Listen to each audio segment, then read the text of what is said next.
Okay, this is the latest update on what do we know so far about the people putting up the anti-Musk campaign.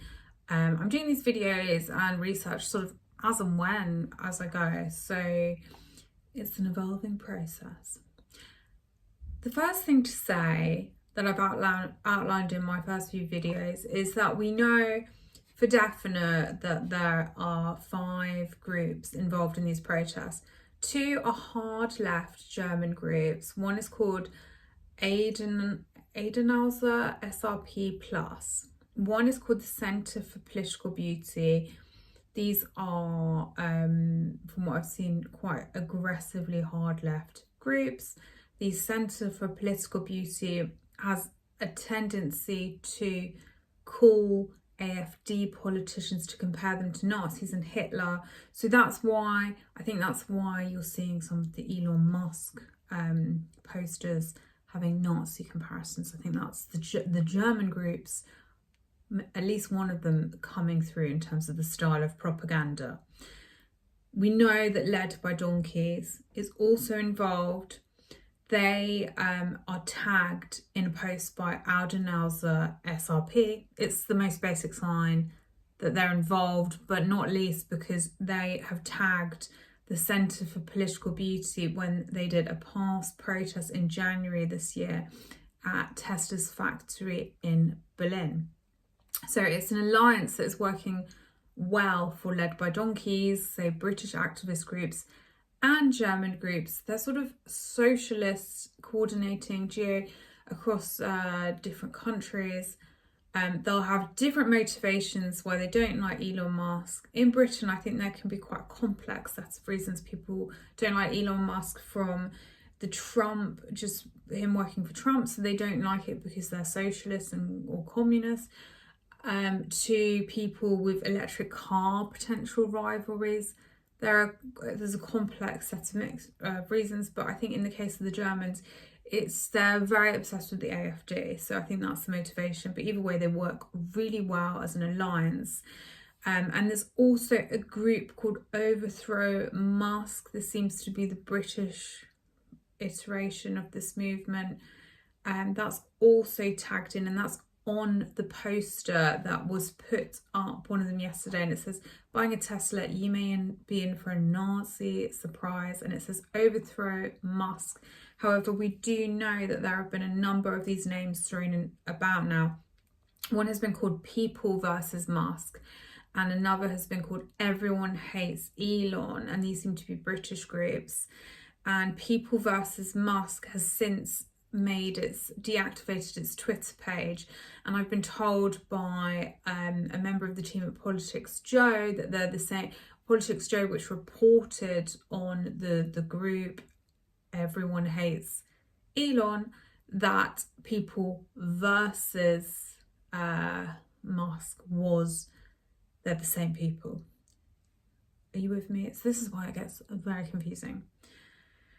So you have these groups, and I also think the Tottenham poster, I have to put a really large caveat here. So this was an Overthrow Musk. This was another similar, the Führer poster in Tottenham, and they're all taking place around Tesla stations in different parts of the world. So and I don't know if that has something to do with the US ones. It wouldn't surprise me, but equally I have not looked into that thus far, but I'm just talking about the European iterations of the anti-Musk movement. But there's one in Tottenham, and I did have a look. There seemed to be a couple of men putting up the billboard, and one of them, this is where the big caveat comes in, does look a bit like Ben Stewart. He's probably the leading member of Led by Donkeys. He has been with Greenpeace for a really long time. He's been involved in stunts with Greenpeace since as far back as 2007. He seems like a quite dominant figure, the one that's like, right guys, we're going to get this done, when I've watched footage of him. And the profile of this man putting up the poster really looks like Ben Stewart in terms of even just monitoring his sideburn, right? I have put up a tweet saying, led by donkeys. If it's not Ben Stewart, please do let me know. And I would say, please don't share this before we have confirmation. I'm just saying that the images look very similar. And Led by Donkeys are experts at putting up billboards. It's their modus operandi. They do it all around the UK, and now they've been to Berlin as well, but that's not a billboard. But you get what I'm saying. Anyway, so then we move on to another part of the wing. So today I noticed that there is a group called Everyday Racism that is also been involved in these protests. And I'm just gonna, so what I found out, so Everyday Racism, they seem pretty ghastly. They're these two women who want to go into schools and try and teach racism literacy, which normally means far left curriculum under the guise of progressive activism. Anyway, it turns out that People versus Elon, even though the Twitter page, so remember this is one of the little groups, Politics Joe was first to cover it, even though they've taken down their Twitter page, they still have an online link, and it says, "Stand against Elon, let's turn every single tweet Elon Musk sends into a weapon against..." Oh, it's loading a bit slowly. "Pledge as little as 1p every time he tweets, and we'll turn his hate into support for..." I'm sorry, I think this might be a loading issue. But anyway, the point is that there's this little group, and it's a project run by People versus Profiteers. People versus Elon is a project by a non-profit campaign group, People versus Profiteers. That's what it says on the website. And People versus Profiteers, if you go to their Instagram page, you'll find a few posts by 38 Degrees. And I know this group funds the Good Law Project. The Good Law Project is a very left-wing, annoying activist group in Britain. The name Good Law Project makes it look like, oh, it just deals with general legal stuff, and it like does deal with trans stuff, what it thinks is right, but it's largely an environmentalist group. It's sort of, I would say it's almost like an enforcement wing for the people that fund it, of making the government and others do what they want, which is a lot of left-wing activism. And the other important thing on People versus Profiteers page is that it has a post about Thames water. And most voters won't notice this at all, but there is a really strong lobby at the moment for putting water into public ownership. And it's actually, to me, I look at it, it doesn't matter what you think, whether you think water goes into, so remove your opinion of Thames Water. I'm not here to argue, they do a brilliant job, but this is a symbol. There's a really strong lobbying group for it, splintered up. They tend to be hard left groups, and they are looking into they want water to be put into public ownership because they support wholesale public ownership. So it's almost like, if they do this, they can move forward with more public ownership. So it has to be looked at as a clue into left-wing groups, because it is the common denominator in some of the most radical ones. It's a sign, it's a marker of being hard left activists. Anyway, leaving aside, so the summary of that is this People versus Profiteers, it's got 38 Degrees, which is a funder of the Good Law Project, on its website, on its Instagram, and it also strongly cares about putting Thames Water into public ownership. Parking that aside, the groups that are lobbying for helping out with this People versus Elon campaign, which is also Everyone Hates Elon, they are Everyday Racism. So this is the description on the website. Everyday Racism, who teach anti-racism in schools, Women for Refugee who campaign for a fairer asylum system, People versus Profiteers taking on big businesses behaving badly, Rainbow Migration who support LGBTQI plus migrants, Hope Not Hate challenge far right extremism. Does seem that challenges it by being extreme itself. So let's have a look through. I think this is where it gets quite interesting with the funding streams.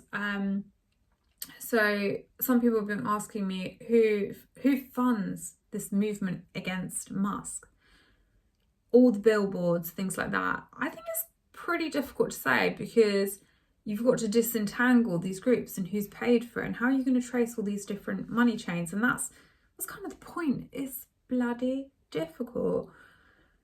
And the left, this is how the left work. They create tangled webs so that people like me go on a wild goose chase trying to work out the different strands, and it's very confusing, and I worry that how the hell am I going to say this and whether it's easy to understand. Anyway, the groups behind People versus Elon. So you've got number one, Hope Not Hate.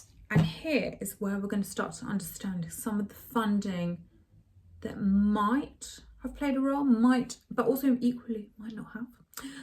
But the point is that there is evidence of taxpayers helping these groups to be in existence, to be able to do this stupid lobbying.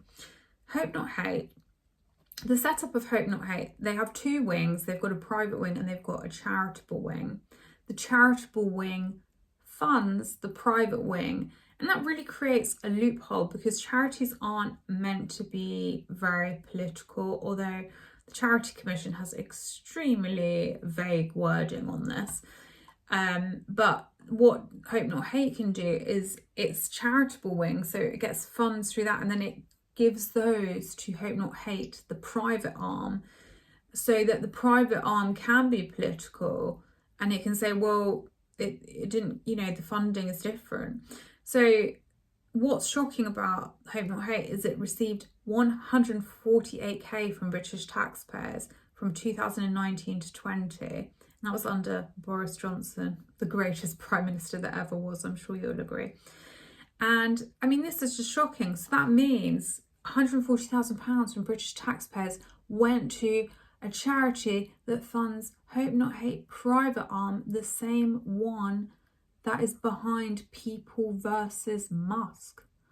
Then the next shocking grant is from the Paul Hamlin Foundation. I cannot stand this foundation. I think what it's doing is so awful. It believes in open borders. This isn't even my interpretation. It says we envision a world in which everyone is free to move. Anyway, the Paul Hamlin Foundation gives money to Hope Not Hate. It's actually given around just under 600,000 at least. That's what I've last counted. And shockingly, the Paul Hamlin Foundation has also had taxpayer funding. It's on the Charity Commission and it's had 1.4 million from taxpayers from 2020 to 23.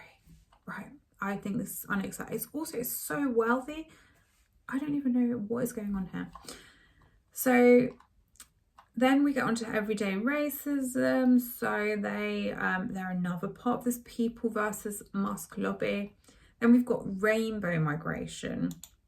So this is the one that's supporting LGBTQI plus people through the asylum and immigration system. It's even got two little buttons on its website saying, I'd like to claim asylum because I'm LGBTQI plus, or I'd like to make an immigration application to live with my partner, I think it says.